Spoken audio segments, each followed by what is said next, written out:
Good morning. Good afternoon. Really, it's afternoon. I think every Monday I've said good morning, and Craig has never corrected me that it's technically noon, which then means that every minute after that is afternoon. So good afternoon, everybody. Welcome into Crossing Broadcast on a Monday, a very big day in Philadelphia sports, not because the Philadelphia sports teams are doing anything particularly amazing, although the Phillies did just sweep the Nats, which we'll get into. And perhaps the Flyers' best prospect in over a decade is even closer to being here. We'll get to that as well.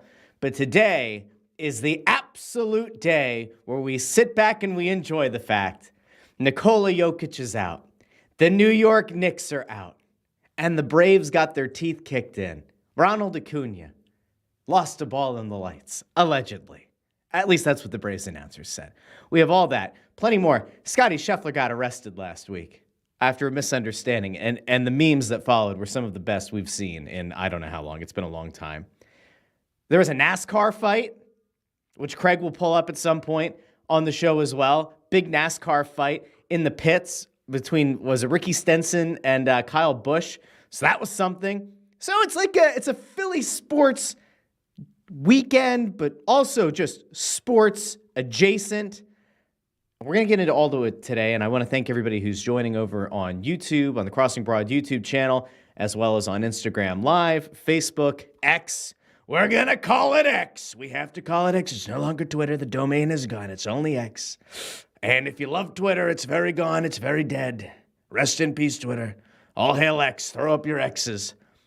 X gonna give it to you. We love DMX. All right, I'm done. I'm done for now. A lot of stuff to get into today. Let's lead with the Phillies, because the Phillies pull off a sweep of the Nats. Cody Clemens out of nowhere. I guess I shouldn't say out of nowhere, but it kind of is out of nowhere. Like when you go into the season, you're like, hey, Cody Clemens maybe can make the team. You'd seen a few things that made you think, like, hey, decent enough chance that the guy could play at this level. It's one of those rare times where you say, like, hey, the infield is solidified enough that maybe you don't go that way. But Cody Clemens has had himself a hell of a run here in the 2024 season, one that is setting up to potentially be a historic one for your team, your town, your Philadelphia Phillies. Cody Clemens, so far in 11 games, 29 plate appearances, 7 runs, 9 hits, 3 doubles, a triple, 3 home runs, 10 RBI. There's a legitimate question to be had that with a 321 batting average, his OPS is 1.166. Like, there's a legitimate question here of, like, should Cody Clemens remain with the team? Should he stay with the Phillies once Trey Turner's healthy, which we don't, I believe, have an update that would make you think that Trey Turner's going to be back sooner than expected. But it is a conversation to have. He's had a hell of a run here at the major league level. Now, I see Sean C. over here saying that Clemens is going to cool off. His OBP is going to plummet. Fans are going to turn on him on a dime, as is common with bench role players in the city. It's possible.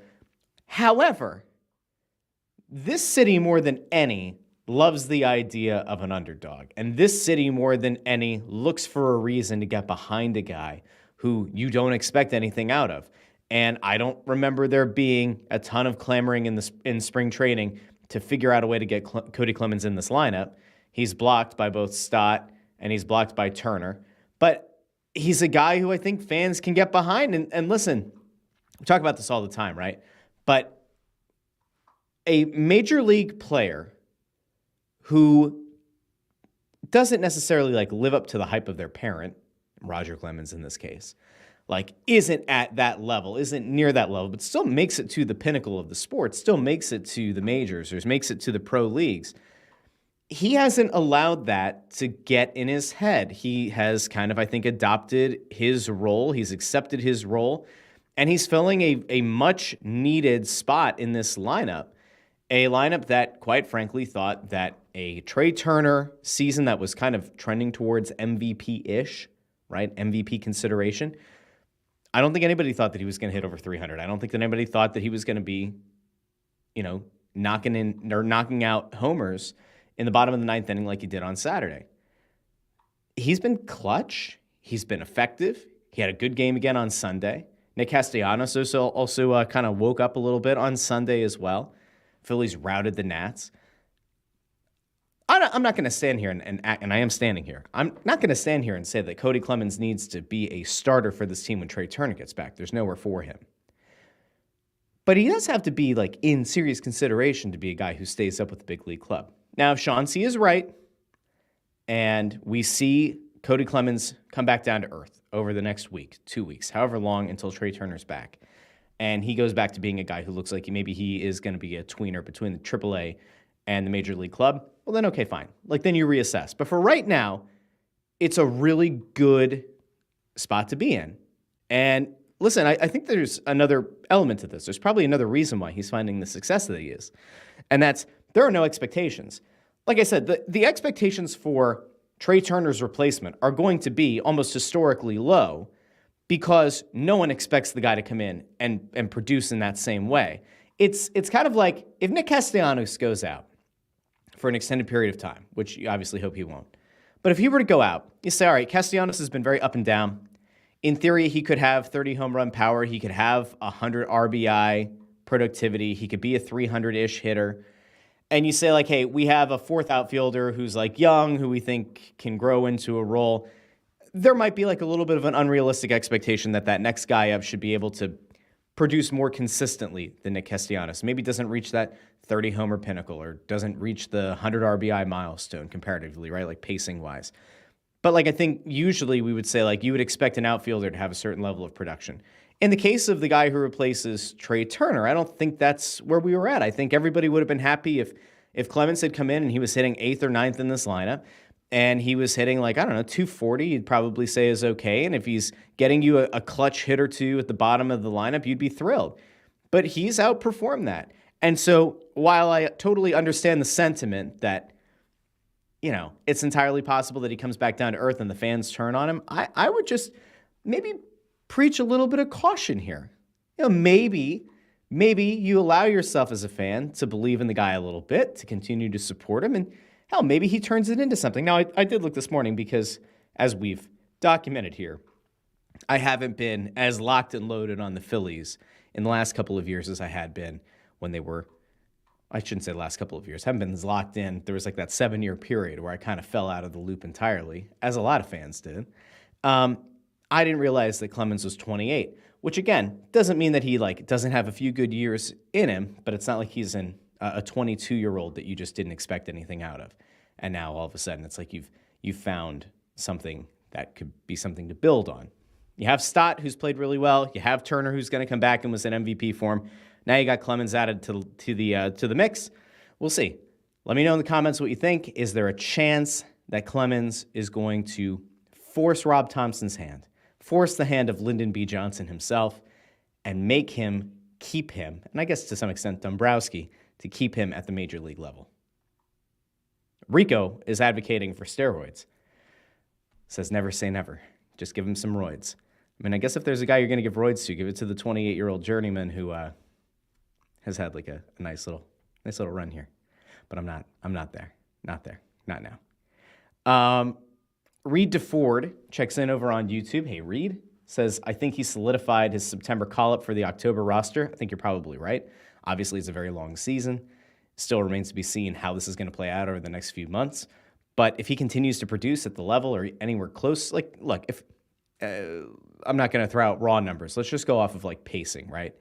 If over the next 2-3 weeks, Clemens hits around, like, 275, and over the course of a season would be on pace for, I don't know, like 15 home runs and 40 RBI. Is that major league production to be at the bottom of the lineup? Yeah. Why not? I think everybody would be happy with that. The other thing that you have to keep in mind is like they're going to have a guy that they can reasonably rotate into the infield because you're not going to be able to have Bryson Stott play every game, right? And I think when Turner does come back, they're probably going to look to not overwork him because the nature of his injury is such that it takes one bad tweak for him to end up back on the shelf. So we'll see how it goes. Kevin at iRock Philly over on YouTube says someone else is bound to get injured. Probably. But we'll see. Nico, by the way, with a really good point. the energy at Citizens Bank Park was crazy. That was one big takeaway. So I will tell you this. So on Saturday, I took my wife out to dinner, and because it's very important. Let's have a moment here, gents, shall we? Let's just have a really quick moment to talk about sports, but also sports adjacent things, right? If you're in a relationship, take your wife, your girlfriend, your whomever, your significant other, take them out on a date from time to time. And if you have kids, take your significant other out on a date. Now, I'm looking at Craig on the other side of the glass. Craig has no kids. Craig has nothing stopping him. I believe Craig has a significant other. Is that true, Craig? Can I confirm that on the show? Okay, I'm allowed to confirm it on the show. So Craig has a significant other. Craig, when's the last time you took your significant other on a date? He's looking. He's thinking. Is she in the room with you right now? Did she just answer, hello? All right, we're not going to bring them on the screen, but okay. Craig, I hope that was 2 days and not 2 weeks ago. If it was 2 weeks ago, you take your $850,000 salary and you go take that significant other on a nice date, all right? Damn it. See, now I'm the advocate. I'm the advocate. Craig is going to hate me, but there goes his whole salary. Take your wife, your significant other on a date. It's a really great thing.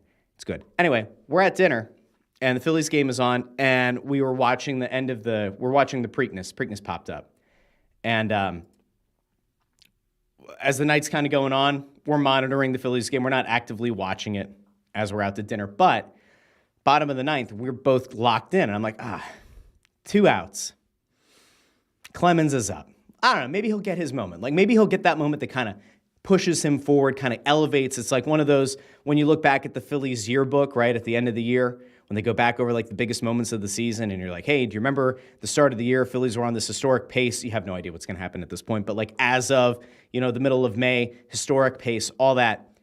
And then Clemens goes up and he ties the game and forces extra innings. That was a great moment. And everybody at the restaurant and the bar absolutely lost their shit. And it was great. It was a really good moment for him. And then again, he followed it up on Sunday. So it's not even like he took this really big moment and then underwhelmed the next day. So all of this is to say, I feel really good for Cody Clemens. I feel good for there being a story like that in the midst of a historic run and a historic season. I think that that's a really cool thing. And it's another one of those things where you look at that locker room, that clubhouse, and you say, like, these guys, you can tell, all genuinely like each other. There's that family atmosphere. There is something to be said for playing for one another. And I don't think it's any shock that a guy like Cody Clemens has now all of a sudden stepped up in a big way, had big moments, and looks like he belongs. So kudos to him. Kudos to the Phillies. And listen, there were some big results over the weekend. Like, you have to talk about the fact that, like, Aaron Nola only gave up 2 runs yesterday. His solid season, the solid season for this rotation continues. You even go back to Saturday night, the game where Clemens ties it up in the 9th inning. You had Christopher Sanchez go 7 runs of 2-run ball. Sensational. They continue to get production from everybody in that rotation, except for Taijuan Walker. Still not a big Taijuan Walker guy. And let's be honest, we all know that I'm a Spencer Turnbull truther, so we're just not going to acknowledge the runs he gave up last night in relief because he doesn't belong in the bullpen. Doesn't belong in the bullpen. All right, so there we go. Josh White asks, love Clemens, who do you send down when Trey comes back? I have no idea. I don't know, which is why they probably will send Clemens down. But we'll see. Like I said, if over the next 2 to 3 weeks, you start to see him continue anywhere near this production, even like hitting 280, hitting a home run every like 5, 6, 7, 8, 9 games, whatever it is, getting extra base hits, having clutch moments, be in good shape. Legitimately good shape. I now see people are clamoring for some Matvei Michkov talk. So I guess now we have to take it to Matvei Michkov. Can we do something fun in between, though? Because, like, I know there's a lot of excitement about Matvei Michkov. Can we just have a moment here? Craig, can you pull up Scottie Scheffler's mugshot really quick, which is very... So if you didn't follow this last week, and, like, I find myself now at this point of the sports calendar where I'm, like, trending more towards their, like, national topics because we have one team right now that's playing, plus the Union who, Kincaid and I kind of gave a hard time to on Thursday's show. But, like, I look at some of these national stories, and it's like the Preakness happened. There was a legitimate chance for Mystic Dan to get the first 2 legs of the Triple Crown. Came up short. But in the midst of all that, PGA Championships going on. And at the end of last week, Scottie Scheffler, everybody wakes up to the news that Scottie Scheffler has been arrested. So Craig, pull up Scottie. Now I will tell you the first thing that I thought. I taught a student who I'm pretty sure listens to this show and follows me on Twitter and Instagram, Troy. And when I saw this mugshot, I was like, oh my God, my old student Troy got arrested. And I'm like, that's horrible. Nice kid. I'm pretty sure he and his fiance are expecting a baby. I'm like, this is terrible. Poor Troy. So I go to Troy's Facebook or Instagram or whatever, and I'm like, let's see. Like, is there anybody saying, like, we got to get him out? It was not Troy. I realized it was Scottie Scheffler. So what the hell did Scottie Scheffler do? So then you start seeing, there was a fatal accident outside of Valhalla Golf Course. I'm like, oh my God, Scottie Scheffler killed a guy or a lady or non-binary, killed somebody? That's horrible. It wasn't Scottie Scheffler. It was the charter bus or whatever, which is very sad, very tragic. And now Craig's just, I don't know what happened there with the ad, but apparently you can get a MasterCard or something there. But Scottie Scheffler doesn't have he's not part of the fatal accident. Scottie Scheffler apparently tries to get around a car to get into Valhalla, and apparently Valhalla Golf Course and the PGA Tour had told the golfers, hey, there's this horrible thing that's happened, but if you get to the golf course, the police are going to let you into the golf course so you can start to go through your morning stretching and your morning, all that. Josh, who checks in on YouTube, is another one of my former students. He knows exactly who I'm talking about. So I'm glad I'm not crazy, right? So anyway, the PGA Tour says the golfers can get in. So Scheffler apparently tries to go around a car or two cars to get into Valhalla, and a police officer wearing one of the yellow vests apparently bangs on the window and says, hey, you got to stop.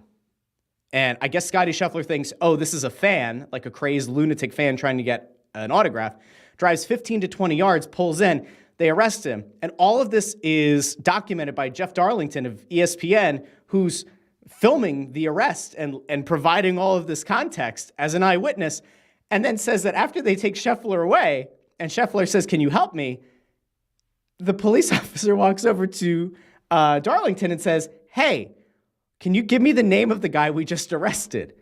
Happens to be world number one golfer, Scottie Scheffler. But the craziest part of all of this is Scottie Scheffler gets arrested for going around a car, and I guess pulling along the officer who they said attached himself to the car. I have a lot of questions. How did he attach himself to the car? Did he use the cuffs? Was there a roof rack that he cuffed himself to? Did he stick his fingers into the trunk? Did he try to pull one of the Mission Impossible things? Did he go up and over? Was he dry humping the roof of the car?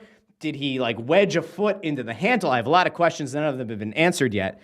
But apparently he attached himself. So they arrest him and they put him in an orange jumpsuit. And I was like, what the hell's going on? An orange jumpsuit. And then you would think that apparently Darlington reported that at some point when Scheffler's in the back of the police cruiser and they're talking, that they take the cuffs off of him and he thinks, oh, they're de-escalating it. They're realizing what happened, miscommunication, not good, obviously, especially because he's got a cop apparently somehow attached to the car and he's driving 15 to 20 yards, which apparently led to the irreparable damage to that officer's trousers, was in the court document, or was in the arrest report. But you would think that hey, that's it. You have a chat, PGA Tour gets involved, and it's all done. Because in fairness, professional athletes, professional sports leagues, police, they tend to have some conversations and things kind of just disappear. Not that that's ever happened before. But Scheffler ends up arrested, and then all the memes start coming out, and then there are questions about hey, I think he was at third at that point. I think he was in third. And the question was are they going to allow him to tee off? Are they going to postpone everybody's tee time? And then the report comes out that ESPN Plus is reporting Scottie Scheffler is on his way back to Valhalla Golf Course. And everybody just loses their shit. I saw Many Men was imposed over Scheffler, walking onto the golf course. It was just a lot. It was a lot of fun. It's a fun little national story. And ultimately, it didn't really matter all that much in the grand scheme of things. If you were like me and you were hey, this is going to propel him, he's going to finish in the top five.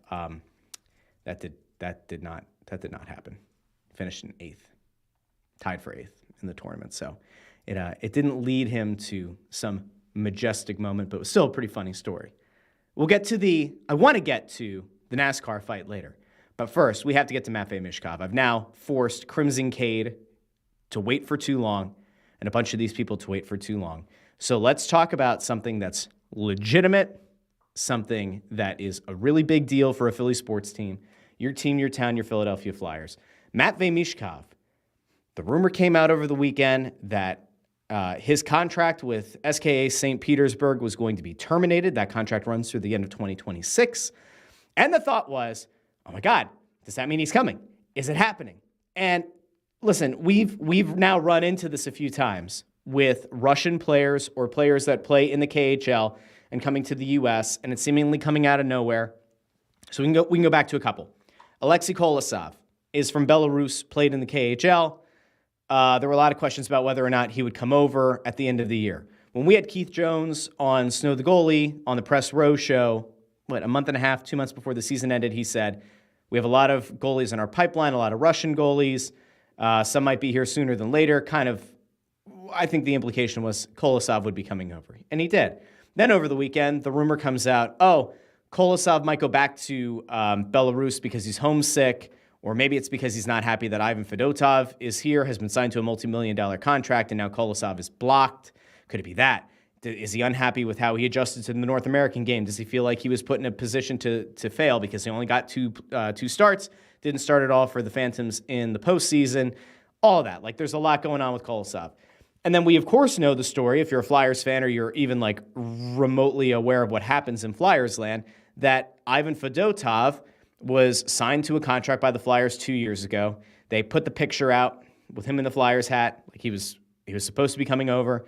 Then somehow Ivan Fedotov ended up in the back of an unmarked van, and then we find out days later, he has to go serve his military time, his 1 year required military service for the Russian military.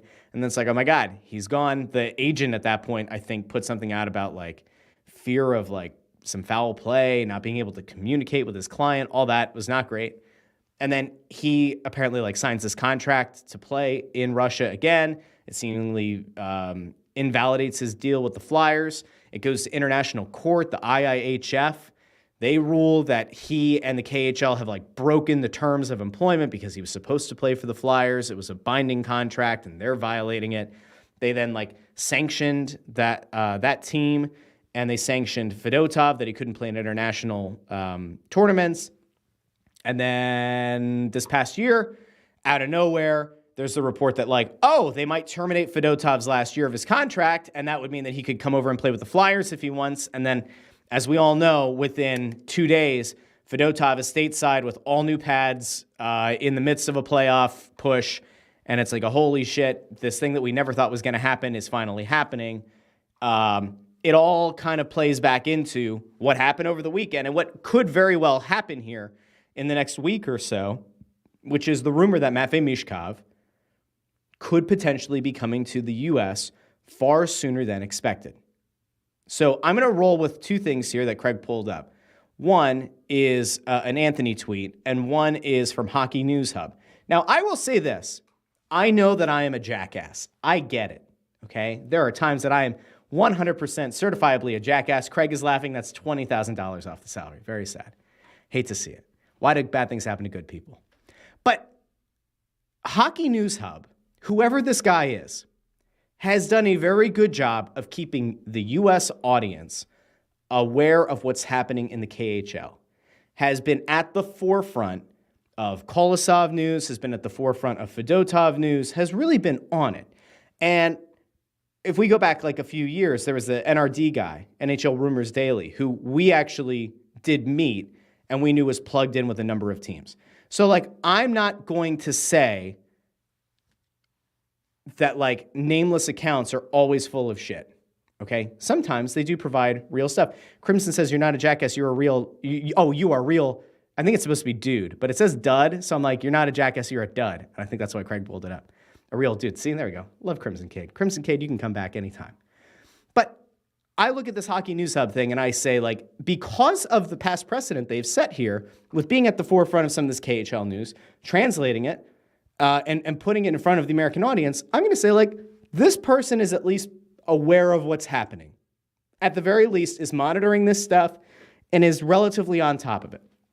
I'm sure that there's somebody who can point out, not in this chat, at least, and probably not in this show. There might be somebody who's like a European/KHL expert who is like monitoring everything Hockey News Hub says and is trying to figure out who it is and all that, and is going to, like, has like a way to discredit some of their reports or scoops or whatever. But like, this person has been at it. So Hockey News Hub translated a quote from Roman Rentberg, the coach at SK St. Petersburg, and the comment from over the weekend, and there were two. There was one, I think, from the president of the team again, and then there was one from Rentberg. But it was, Michkov will continue his career in Philadelphia. The contract with St. Petersburg club will be terminated until 2026. Rights to the hockey player in the KHL will remain with the Russian army team. So what that means is St. Petersburg is the Russian army team. In theory, if Michkov were to come to the U.S. and play for the Flyers, great. His rights would, in theory, still remain with St. Petersburg if he were ever to come back to the KHL. That's my interpretation, is that he wouldn't have a standing contract. It's just that among the KHL teams, they would all acknowledge that through his termination of that contract, they would have like first right of refusal for him when he comes back to the KHL, if he ever does. Maybe he'll be like Kovalchuk and he'll go back when he's like 42 and play. I have no idea, okay? But there was a reputable outlet in Russia that picked up the report, and they ran with it, and they apparently are quite reputable. But anyway, Hockey News Hub goes on to clarify. It means Michkov's contract that would expire in 2026 will be terminated. They'll retain his rights until 2026. The thing that's tricky, and the thing that a lot of people have been trying to put together in all of this, is European leagues use a loan system. If you are a soccer fan, you are acutely aware of what that looks like. If you're a U.S. sports fan, you might have no idea. So allow me very briefly to explain what a transfer is and what a loan is. In European sports, you have two choices. You can send a player away for good, akin to like what a trade would be, but sometimes there's no player going the other way. It's just money. Transfer. You're effectively selling that player to another team. Then there's a loan. And a loan is effectively, I'm going to take this player, I'm going to send them to another team for a set period of time, usually season by season. I'm going to loan them to that team so they get more playing time, and then I'm going to have the rights to bring this player back. So like if the Phillies, for example, said, we want to see Cody Clemens continue to play, but not at the AAA level. We want to see him play against major league players. They could work out a loan with the Kansas City Royals or the Miami Marlins, which would be kind of funny, but they could loan him out and say, we want to see him play. He needs to be in the starting lineup for X amount of time, or he needs to at least have a chance to compete. This is what we'd like to see. These are the terms of the loan. And they send him away. Maybe they say for 3 months. Maybe they say until the call-ups right before the playoffs, right? Or maybe they say he's going to stay there for the rest of the year, and then next year when you're starting training, spring training, you maybe bring him back, right? It would be, I don't know, like Jordan Mailata would be a really good example of this. A guy who hadn't played in the NFL, hadn't played professional football. Instead of having him try to learn with the rest of the Eagles or run the risk of sending him to the practice squad, they could say, hey, we're going to send him to the Jaguars when they were especially bad, or like the Browns when they were especially bad. The Panthers now would be a good example. The Eagles had a late round draft pick this year who I think they're trying to turn into Mailata 2.0. If they said, hey, there's no way for this guy to play for us this year, but the Panthers suck, we're going to send him there for the 2024-25 season, that's the negotiation. The team still pays them. They go get their playing time at the same league, top league level for that period of time. So what's interesting in all of this is if St. Petersburg were to invalidate or to terminate the contract that Michkov has through 2026, like I said, they could maybe have a tacit agreement with the rest of the KHL that if he ever does come back over, he's our player. But realistically and legally, if they terminate that deal, the Flyers have drafted Michkov. He and his agent could negotiate his way to the U.S. and to play for the Flyers. Now, the president of the St. Petersburg team said a few weeks ago, or maybe it was at the end of April, which would be a few weeks ago, that he expected news on this to be out by June. and that the player would like to go play for the Flyers at some point. They have a good relationship with the Flyers, that there's been business that's been done in the past. They feel fine about it, all that. Michkov has now twice, back-to-back years, been loaned out from St. Petersburg, who's the top team, out to Sochi, which is a lower end of the spectrum team in the KHL. I don't necessarily get the feeling that the St. Petersburg team is going to want to guarantee Michkov a spot on their roster. I don't get the feeling that they want to invest what they consider to be time and money into a player that ultimately has a contract standing for 2026 to go play in the NHL. And it might behoove them to just say, he's a young player, we're not going to invest. Why are we going to send him off to another KHL team where we would maybe only get him back for the 25-26 season? We can kill off this contract, invalidate it. He can go play in the NHL. We've now done more business with this NHL team that perhaps we can figure out a way to continue to do business in the future. And like there is a benefit to St. Petersburg in doing it. For Michkov, obviously, it's a huge deal because he would be able to come over, sign his ELC. He would play for the Flyers from Jump Street. This wouldn't be a Cutter Gauthier situation where like he demands to get a spot, allegedly, and the Flyers say no, allegedly. I don't ever envision a scenario where Michkov is allowed to get out of the last 2 years of his KHL deal, come over stateside, and then have the Flyers say, you know what, Phantoms, that's more your speed to start. I don't see that. The president of St. Petersburg a few weeks ago said that they would like a provision that if they send Michkov over to the U.S. and he doesn't make the Flyers, that he comes back to Russia instead of playing in the AHL. Again, I don't see how that could happen. There are a few reasons for that. One of them is just legally, it's a problem. You can't loan a guy from the NHL back to the KHL. The Flyers in the past with Kolosov did something similar where they burned a year of his ELC and allowed him to play abroad. In theory, they could do that with Michkov, but because of how important he is to the rebuild and how important he is, they believe, long-term, it seems to me entirely unlikely that they would bring him over, determine he's not going to play at the NHL level, have this agreement with the KHL that they're going to send him back for a year, and burn a year of his ELC. It just doesn't make any sense to do that. And so we get into the legalities now. Like, there are legitimate legalities and questions around, can they even wing it? Can they even make it happen? Because a few years ago, there had been a provision in place that NHL teams and KHL teams could negotiate directly. It could be out in the open, in public. They could negotiate a buyout of a player's contract in the KHL and have them come over to the NHL. So as of I think it was 4 years ago, the Flyers and Comcast would have had the ability to negotiate publicly. It could have been speculated about in the news that they are working on a buyout with St. Petersburg to bring him over. However, because of this change, and I think it was around COVID, that provision got nixed. So there is no standing provision right now between the NHL and KHL to allow an NHL team to buy out the KHL contract. If there were, this would have been done by now. This probably would have been done as soon as he was drafted. But because it doesn't exist anymore, the Flyers can't do that. Now, the provision that does exist is the player has to be able to provide the money for his own buyout. So you look at it and you say, if Michkov were to come over and sign his ELC, that only pays so much. He's not going to be a multi-millionaire from Jump Street when he comes over to play for the Flyers. So then you get into a whole bunch of, wink, wink, nudge, nudge. Is there a deal to be made behind closed doors that could get worked out between somebody from the U.S. and somebody from Russia that makes everybody happy and they figure it out? Is it? And now the one legal thing I don't know is, if the Flyers were to somehow get money, or if Comcast were to somehow get money to the agency that represents Matvei Michkov, and they somehow, via a signing bonus of sorts, when he signs with the Flyers, perhaps an additional signing bonus, a performance bonus from the agency to the player, that he could take that money and then pay out his KHL contract, that maybe exists. I don't know. I genuinely don't. I think we can all kind of wink, wink, nudge, nudge, and we can figure out that there are probably some different avenues to make this thing work, but none of this will ever go public. None of it. Absolutely none. If anything ever goes public, it's going to be Matvei Michkov provided the money for his buyout of his KHL contract. But I think we were all going to be able to say with a pretty straight face that perhaps a deal was worked out somewhere else.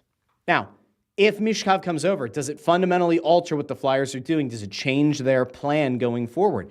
Does it take them from being a team that wants to rebuild for the next 2 years and turn them into a team that has moved up their timeline by a year and a half?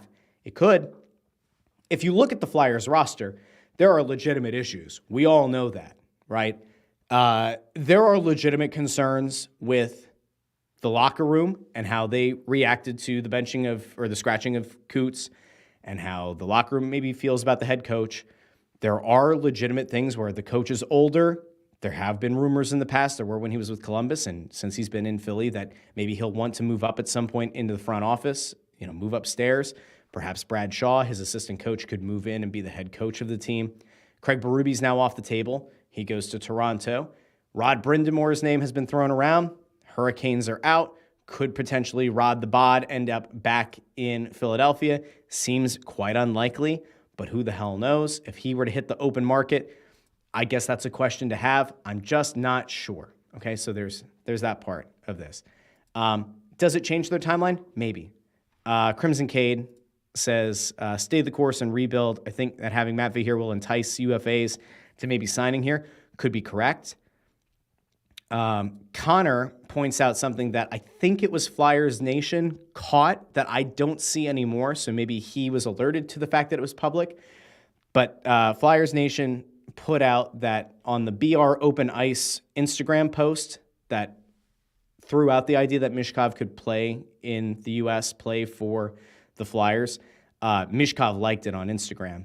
And when I've gone on Instagram since and tried to look for that like from Michkov's account, it's no longer there. So it might have been a temporary thing. Maybe somebody pointed it out and he took it down. But that's interesting. So a lot of people have been reading into it. So there's that as well. Oh, shit. All right, never mind. I totally missed the news. Brendan Moore got re-signed yesterday. There we go. So it's out. So you got Torts. You got Torts, guys. It's just Torts. Hilferty came on the press row show and said Torts is going to be back. All right. Brendan Moore is off the table. Berube's off the table. Those are two guys that, in theory, have a history with this organization. Perhaps would have been interesting. Those are off the table. I totally missed it yesterday. That's my B. I'm going to be better. I'm going to be better. That's on me. Craig, that's on me. That's on me. All right, so there's that part of it as well. I don't know. If Michkov comes over, maybe it accelerates things, but I don't think it's going to change everything. I don't necessarily think they're going to become huge players in free agency this year. I could be wrong, but they have a lot of dead cap going into the year. They still have the Couturier contract that they're either going to continue to roll with, or does him switching agents portend that perhaps there could be a request of a trade in the offseason or an openness to a trade? We'll have to see. But there's a lot of dead money on the cap. I don't think this is the year that you start to push the chips in. I've seen some Flyers fans on Twitter X starting to throw out the idea that maybe they will get involved in free agency this year. If Michkov does come over, it does change things a bit, because then all of a sudden there's your wunderkind. There, if you're a free agent and you want to believe that, like, all right, this team was on paper a pretty dog shit team. Torts coached them up. They almost made the playoffs. This kid that everybody thinks would have been in contention for the number one pick with Connor Bedard had he not been born in Russia, maybe that's worth signing with the Flyers. We'll find out. Like, I do think it's going to be an exciting offseason. If Michkov is here, maybe he's already here. If he is, and he plays for the Flyers this year, it certainly could make things really interesting. And I will point out, I joked, okay? I joked that maybe Michkov is here. Only reason I'm joking, and also maybe not, I have no knowledge of it, but Fedotov, if you remember, it was like, oh my God, he's here. And then you kind of find out, well, he might have already been here for a few days before it was even announced that he was getting out of his contract. There were some murmurs of that. I don't know if any of that was ever actually confirmed or not, but like, Michkov might be here. Maybe he is. Maybe he's in Dubai. I think last year when their season ended in the KHL, he ended up in Dubai, and then people were like, oh, get him out. Get him out. Go scoop him up in Dubai. We'll see. Sean C. says, imagine if he skates it in July at Dev Camp. They'll be turning people away at the door. I totally agree. Michkov on the press row show opening night. Listen, my only downside to Michkov coming over sooner is that I have made an agreement with myself from the day that they drafted him that I was going to learn enough Russian to interview Michkov by the time he got over here. And now if he comes over a year and a half before he's supposed to, that puts me in a bit of a bind because I don't know a ton of Russian. I can't interview him yet. Now I have to add that to my plate as like another thing to do and another thing to learn. So we're gonna have to work on that. But if he comes over, great. We'll figure it out. Fedotov I was excited about, and then it turns out he can actually speak pretty passable English. Michkov, though, I have no idea. We have no idea if Michkov can speak any English. Perhaps we'll find out sooner than later. All right, so that part of the show is done. Craig, can you pull up the fight really quick, the NASCAR fight? Because I think that's probably a good way to end the show today. I don't think I missed anything that I had on our quasi-rundown for today's show. Jamie checks in and says, time to learn Russian, buddy. That's exactly right. There was a big fight that happened. Craig, make that full screen, and we'll pop it up here. There was a big fight in NASCAR. Boom! There's a punch. Punch gets thrown at Kyle Busch, and the best part about this fight is that there are like 6 different camera angles, depending on where you go and where you take a look. All right, but it was all over X. There's this angle. There's one from the actual NASCAR feed. I guess it was on Fox, where they were interviewing Joey Logano, who won the race. I don't even know what the race was, but he won the race. And while it was going on, they showed the camera was like kind of shooting up at these two, and it showed the punch come in and everything that kind of unfolded after that. There were like 3 or 4 different really good angles. There were a couple from the stands that caught it after the fact. There's this one, like this is from over on the side. So this is great. Thank you, Craig. The argument was that I guess Stenhouse got pushed off by Busch. Busch contended that Stenhouse hit him. He said, I didn't hit you. Busch said, yes, you did. He said, go look at the footage, like go back and watch it. Like I didn't. Said there's no room. There was plenty of room. They go back and forth, and then Stenhouse punches him, and it's great. And I think it was, so Connor points this out. Best part is Busch's crew member that's built like the Big Show, chucking people around. That you'll see it here in a second. So the guy in the green shirt apparently broke up another NASCAR fight in the past. So there's like another account that was like, I need this guy to stop breaking up NASCAR fights. Like let them fight, let them get in. So there you go. That was pretty big as well. Stenhouse's dad attacked Busch after Ricky was taken to the ground. That is true. You'll see it when they zoom out. Stenhouse's dad is wearing a gray polo. And so after the punch happens, you can't see it from this angle, but on like the other angle, Busch and Stenhouse's dad get into it. And on one of the angles, you can actually hear Stenhouse say, did he just hit my dad?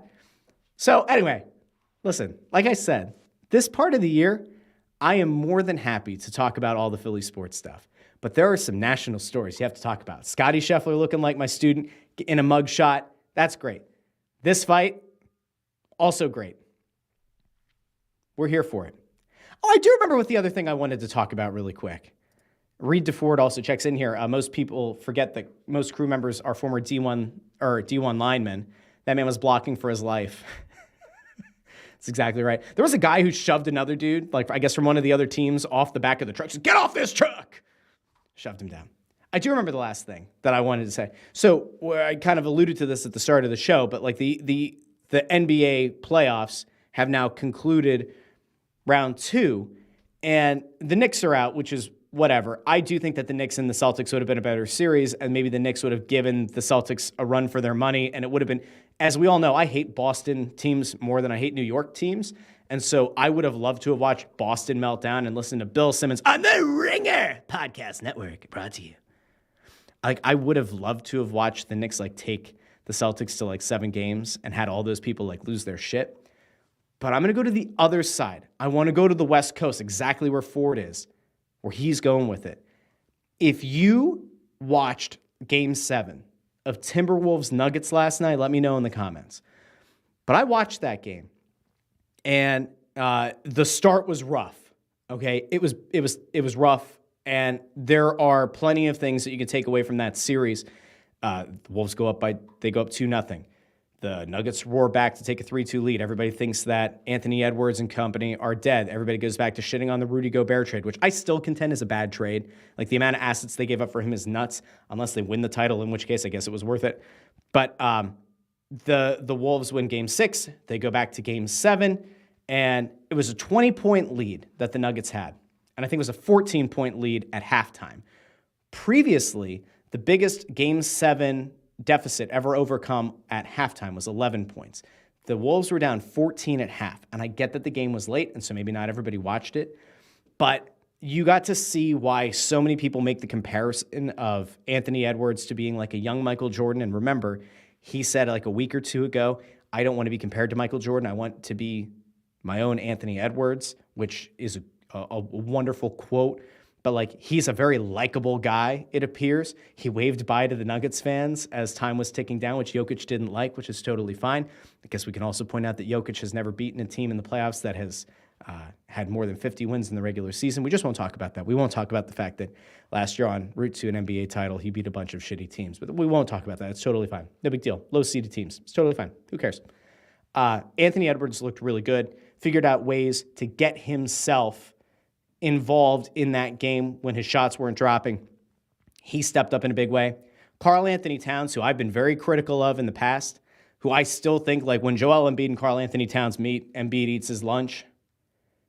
Cat looked really good. And in this series, looked really good. And as a collective, and this is probably part of having Rudy Gobert, who Embiid typically also clowns, Gobert has now taken so much of the defensive impact for the Wolves that Cat didn't want to have. It's now allowed Cat to be a more versatile defender, and now what you see is he is an end-to-end player. He is a very gifted offensive player, but now he's also making an impact on the defensive side. That team is fun. That team plays lockdown defense. That team is one that everyone could and probably should get behind. And as the playoffs continue, I can't find a more fun team to root for right now, even though I don't exactly like Rudy Gobert. There are reasons that I don't particularly love Rudy Gobert. I've talked about them on Snow the Goalie in the past. I think that Western Conference Finals is going to be one for the ages. I think it's going to be a great series. I truly hope it goes 7 games. The East, I don't care. The Celtics are going to absolutely decimate the Indiana Pacers. It won't matter. But in the West, Mavericks, you get Luka Doncic and you get Kyrie Irving, who have played sensationally together, have meshed. All of the flat earther Kyrie distractions have seemingly gone away. He and Doncic play so well together and so well off of each other. People question whether 2 ball-dominant guards could make it work. They have. That's going to be its own exciting series. Like that in its own, that Mavericks team is a lot of fun to watch. And now you line up that very dynamic offensive team against this absolutely suffocating defense that Minnesota plays. That should be an exceptional series to watch. And I have really good news for everybody, if you haven't looked already. And maybe you did, maybe you didn't. We are now in that spot with the conference finals where it's every night is one series or the other. And it starts on Tuesday with Pacers-Celtics. Then Wednesday flips to Mavs-Timberwolves. And it goes back and forth. We will have a game on TV every single day through however long. Now, again, I don't think that the Boston series is going to go particularly long. Maybe it'll go 6. But I don't think Indiana can really keep up. I think that you're going to see games where Jason Tatum and Jaylen Brown are going to take themselves out. They're often no-shows in the fourth quarter and in clutch time. So Indy could maybe win a game or 2 at home, make things a little bit more interesting. But that Mavericks and Timberwolves series is going to be one for the ages. And the best part is those games are going to start at either 8 or 8:30, which means if you don't like staying up for a 10:30 p.m. Eastern tip-off, you won't have to, which is now also good for the game because there are a lot of people on the East Coast who, again, don't stay up late, haven't gotten to watch this meteoric rise of Anthony Edwards, haven't gotten to see this total change in Karl Anthony Towns, haven't gotten to see how they play this like twin tower system where it's him and Gobert and it somehow works. I'm all behind the Wolves. I want to see how it plays out, but I'm all behind them. I will say that if the Mavs win, I'll be happy for them as well because I think it's going to be a really good series. They're a fun team to watch. I don't think it matters, though. Whoever wins the West is going to win the NBA title. The Boston Celtics will inevitably puke all over themselves because that's what they do. And then the best part is Boston is going to have to go into another offseason where they question, what do we do with Jaylen Brown? They extended him to a max deal that was questionable at best when they did it. But if they flame out, whether it's in the Eastern Conference Finals or the NBA Finals, if they get clowned by the Western Conference team in like a 4 or 5 game series in the NBA Finals, it's great news for Sixers fans and for fans of the NBA who don't like to watch Boston win, because they are going to go into full all-out meltdown mode. So from my vantage point, it's a no-lose situation. If Indy wins the title, totally fine. If Dallas or Minnesota do, totally fine. Yes, there remains a 25% chance or better that the Celtics could end up hoisting the Larry O'Brien trophy at the end of the year. However, I don't believe in Boston. They're a very good regular season team. I don't believe in them in the playoffs. We will see. But that's where we're going to end the show today, on a non-Philly topic. How about that? Is that okay? I didn't see many, if any, complaints on YouTube in the comments that we touched on not only Philly sports today, but also some national stories as well. That's what we like to do. That's the Monday show. Now, I will tell you that Thursday, Kinker is working on at least one interview. I don't know if it's going to be on Thursday's show. I don't know if it's something that he's going to have on next Thursday's show. Kinker is working out some very interesting interviews over the next week or two, from what I can tell. And so keep an eye out. If you haven't done so already, make sure you go over to Crossing Broad's YouTube channel, subscribe, like the video, share the video, subscribe, ring the bell so you get notified whenever this show goes live on Mondays. Thursday's show goes live at noon. Whenever Pagan puts out the Man on the Street videos, whenever Bob and Anthony put out Crossed Up, do me a favor, and you can find it in the description, I believe, of this episode.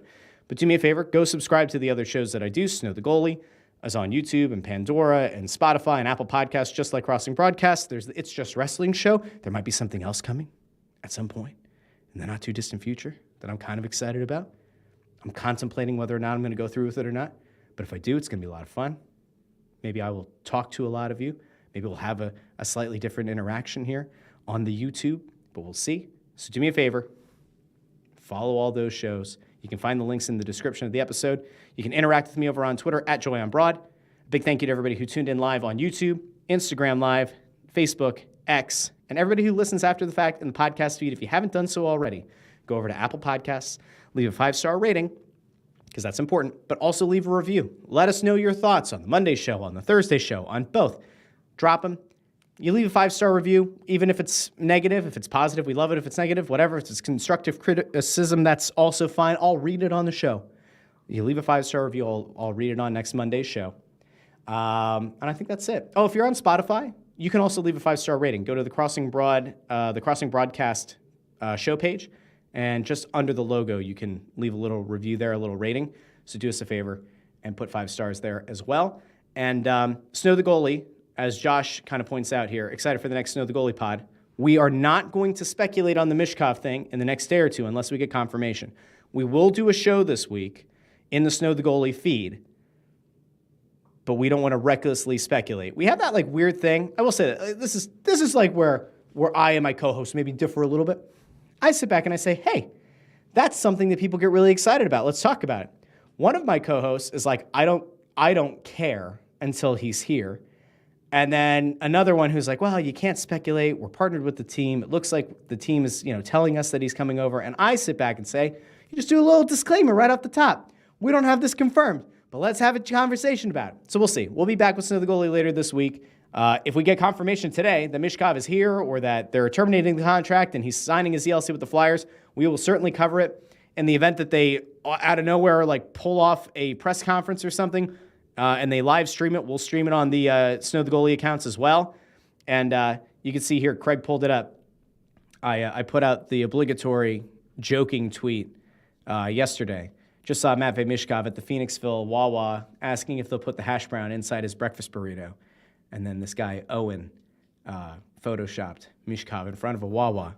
And then I did have somebody say real ones know that the Phoenixville Wawa is down for updates, which is weird because I think I brought this up on the show a few weeks ago. But apparently in Phoenixville, like on the other side, not on Schuylkill Road where the current one is, but like out towards Valley Forge, they're looking at putting a super Wawa. And then I guess catty corner from it, they're talking about potentially having a Sheetz. So you could have a Sheetz and a Wawa on the same corner on the outskirts of Phoenixville? A borough where all the people complain in all of the Facebook groups about how they're being priced out of their homes? place I used to teach. If there's a Sheetz there, though, I'm going to get so fat. I'll just tell you right now, I have a little bit of weight I want to work off, but if a Sheetz is within like 10 to 15 minutes of my house, it's going to be all over. All over. Josh, with a very questionable thing, although I think I corrected you on this when you were a student of mine, the people who try to play the Wawa is better than Sheetz or Sheetz is better than Wawa are missing the point. And if they're across from each other, you're going to get to learn that they are fantastic in their own ways. And we'll break that down. Maybe on one of these episodes during the summer when there aren't many things going on, we'll have a Sheetz versus Wawa breakdown. Okay? We can have that conversation. But I will just say, I had Sheetz last weekend, 2 weekends ago. It wasn't this past weekend. It was the weekend before. I played in a soccer tournament for my cousin's memorial scholarship. And I got to go to Sheetz for a little bit. And I will just say, the one thing that no one, and I mean even the most ardent Wawa fan and supporter can take away, is that Sheetz has a fryer, Wawa does not. We'll end the show on that today. Everybody have a great day. This is the longest wrap-up. I feel like every week now, I turn the wrap-up into a much longer thing, and then when I get done the show, Craig looks at me and says, that was a very long close to the show. So allow me to close now. Everybody have a great rest of your day. I will talk to all of you probably on Thursday. Kinker will definitely be here Thursday. Keep an eye out on the social stuff for that other thing. There might be another thing coming soon. So just heads up. All right, everybody have a great rest of your day. Talk to you very soon here on Crossing Broadcast.